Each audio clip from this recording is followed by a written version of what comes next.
জামাইয়ের মন ঠান্ডা করতে বানিয়ে ফেললাম এই গরমে ঠান্ডা ঠান্ডা সাবুদানা দিয়ে তালের ক্ষীর পায়েস। আর এই রেসিপিটা এত বেশি টেস্টি হবে আমি সত্যিই ভাবিনি। তো আসসালামু আলাইকুম এভরিওয়ান, কেমন আছেন সবাই? আশা করি সবাই অনেক বেশি ভালো আছেন।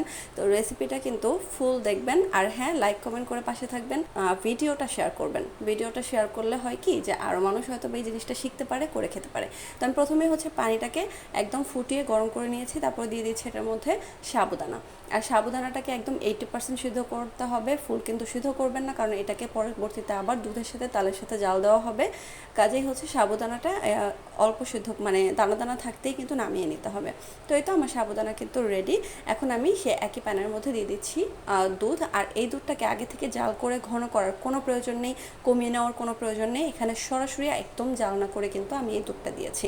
তারপরেও কিন্তু এটা একদম লাস্ট পর্যায়ে ক্ষীরের মতো হবে, মানে একদম মনে হবে দুধের সর দিয়ে বানানো হয়েছে। তো এখানে আমি দিয়ে দিয়েছি আগে থেকে জাল করে রাখা তালের রস। আর এই তালের রসটা কিন্তু এইবারের না, একদম আগের বছরের আমি ফ্রিজে সংরক্ষণ করেছিলাম।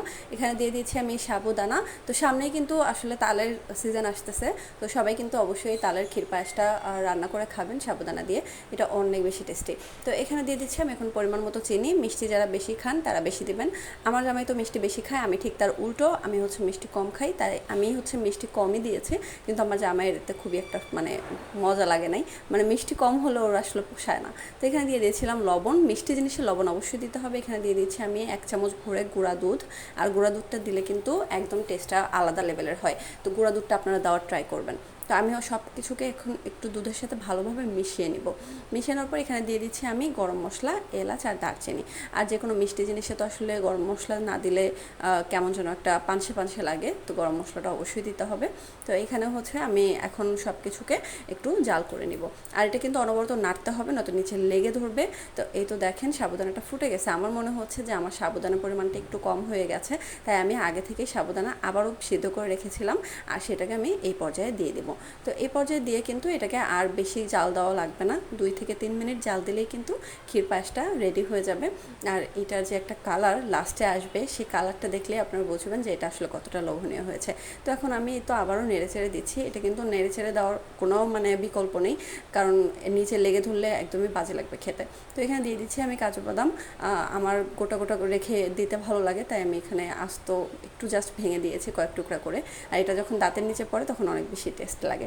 তো এখানে আমি আবারও সেই নেড়ে চেড়ে দিচ্ছি, সব কিছুকে ভালোভাবে মিশিয়ে নিচ্ছি, যেহেতু বাদামটা দিয়েছি। এই তো দেখেন অলরেডি কিন্তু ঘন হয়ে এসেছে। আর এটা দেখতে যা লাগছে না, এটা খেতেও কিন্তু অনেক মজা। তো কালারটা দেখেন, আমি বলেছিলাম শুরুতে এখানে কিন্তু কোনো কালার ইউজ করা হয়নি। এখন যে কালারটা দেখছেন এটা কিন্তু ঠান্ডা হয়ে যাওয়ার পরে আরও বেশি গাঢ় হবে কালারটা। তো এই পর্যায়ে কিন্তু এই জিনিসটা একদম গরম আছে। তা আমি এই পর্যায়ে আপনাদেরকে একটু সার্ভ করে দেখাবো।